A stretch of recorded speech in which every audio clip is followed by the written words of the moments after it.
आज हम उत्पत्ति के 24वें अध्याय का अध्ययन पूरा करेंगे। उसमें 34वीं कलम से हम अध्ययन करेंगे।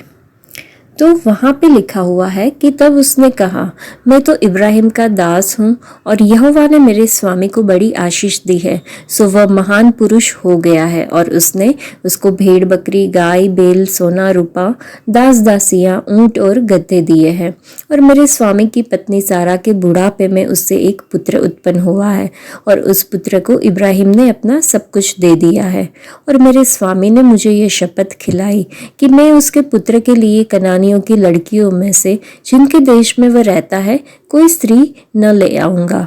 मैं उसके पिता के घर और कुल के लोगों के पास जाकर उसके पुत्र के लिए एक स्त्री लेके आऊंगा। तब मैंने अपने स्वामी से कहा, कदाचित वह स्त्री मेरे पीछे न आए। तब उसने मुझसे कहा, यहोवा जिसके सामने मैं चलता आया हूँ वह तेरे संग अपने दूत को भेजकर तेरी यात्रा को सफल करेगा। सो तू मेरे कुल और मेरे पिता के घराने में से एक मेरे पुत्र के लिए स्त्री लेके आ सकेगा। तू तब ही मेरी इस शपथ से छूटेगा जब तू मेरे कुल के लोगों के पास पहुंचेगा, अर्थात यदि वे मुझे कोई स्त्री न दे तो तू मेरी शपथ से छूटेगा। सो मैं आज उस कुएं के निकट आकर कहने लगा, हे मेरे स्वामी इब्राहिम के परमेश्वर यहोवा, यदि तू मेरी इस यात्रा को सफल करता हो तो देख, मैं जल के इस कुएं के निकट खड़ा हूँ।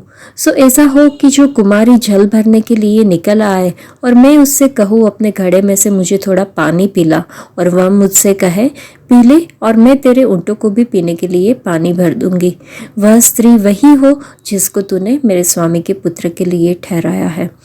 मैं मन ही मन यह कह ही रहा था कि देख, रिबिका कंधे पर घड़ा लिए हुए निकल आई।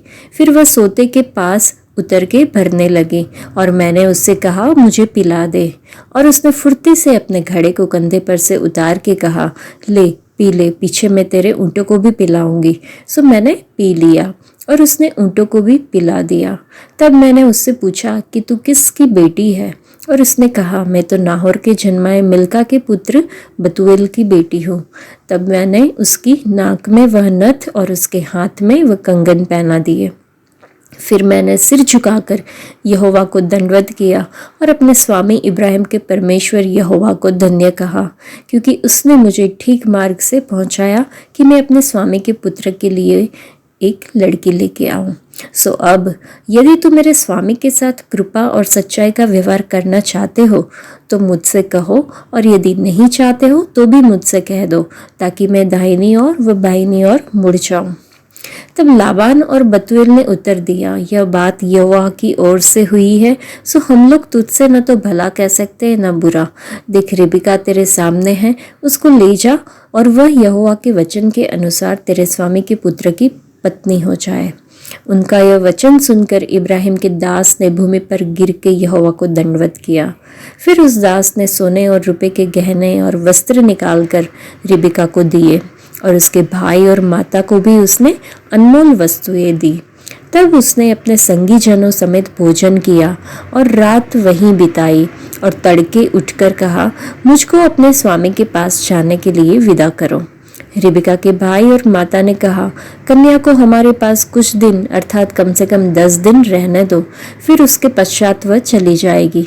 उसने उनसे कहा, यहोवा ने जो मेरी यात्रा को सफल किया है, सो तुम मुझे मत रोको, अब मुझे विदा करो कि मैं अपने स्वामी के पास जाऊं। उन्होंने कहा, हम कन्या को बुलाकर पूछते हैं और देखेंगे कि वह क्या कहती है। सो उन्होंने रेबिका को बुलाकर उससे पूछा, क्या तू इस मनुष्य के संग जाएगी? उसने कहा, हाँ मैं जाऊंगी। तब उन्होंने अपनी बहन रेबिका और उसकी धाई और इब्राहिम के दास और उसके साथी सभी को विदा किया, और उन्होंने रेबिका को आशीर्वाद दे के कहा, हे हमारी बहन, तू हजारों लाखों की आदि माता हो और तेरा वंश अपने बेरियों के नगरों का अधिकारी हो। इस पर रिबिका अपनी सहेलियों समेत चली और ऊंट पर चढ़ के उस पुरुष के पीछे हो ली। सो वह दास रिबिका को साथ लेकर चला गया।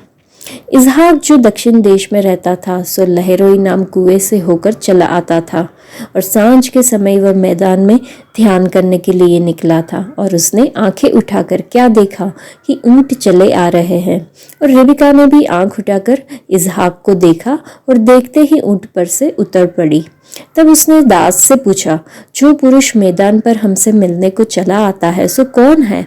दास ने कहा, वह तो मेरा स्वामी है। तब रिबिका ने घूंघट लेकर अपने मुंह को ढांप लिया और दास ने इजहाक से अपना सारा वृतांत वर्णन किया। तब इजहाक रिबिका को अपनी माता सारा के तंबू में ले आया और उसको ब्याह किया और उससे प्रेम किया, और इजहाक को माता की मृत्यु के पश्चात शांति हुई। तो यहाँ पे हम देख सकते हैं कि परमेश्वर ने उसे रिबिका कैसे दिखाई थी। जब उसने उनकी राय पूछी गई तो लाबान और उसके पिता बेतुएल दोनों ने उत्तर दिया कि यहोवा की ओर से वचन है, उसे ले लो और प्रभु के वचन के अनुसार वह अपने स्वामी की पुत्र की पत्नी हो जाए। इस समय एलिएजर जो था उसने सोने और चांदी के गहने और कपड़े निकाल के रिबिका को दिए, और उसने उसके भाई और उसकी माता को भी बहुमूल्य वस्तुएं दी। अगली सुबह एलिएजर जो था उसे रिबिका को वापस ले जाना चाहता था, और उन्होंने उससे पूछा कि क्या तुम इस आदमी के साथ जाओगी? तो उसने कहा कि हाँ, मैं जाऊंगी। एक ऐसे आदमी के साथ जिसने उससे कभी पहले देखा ही नहीं था। एक लड़की होने के नाते बिल्कुल अजनबी के साथ जाना और उसके लिए तैयार हो जाना, वो एक हमें यहाँ पे अचंभित करता है। लेकिन हम जानते हैं कि ये परमेश्वर की ओर से हुआ था। उसके माता पिता और प्रियजनों ने उसे जाने दिया क्योंकि वे समझ गए थे कि ये यहोवा परमेश्वर की ओर से था। उन लोग उसे ये भी एहसास हुआ कि हर चीज़ में परमेश्वर का हाथ है। एक शाम जब इजहाक मैदान में ध्यान करने गया तो उसने एलिएजर को रिबिका के साथ आते देखा। इजहाक को दूर से देखकर रिबिका जो है वो ऊंट पर से उतर पड़ी। जब उसे मालूम हुआ कि वह पुरुष उसका पति इजहाक है तो उसने अपना पर्दा उठा लिया और घूंघट को ओढ़ लिया। घूंघट से ढकना एक शुद्धता, विनम्रता और समर्पण का प्रतीक होता है।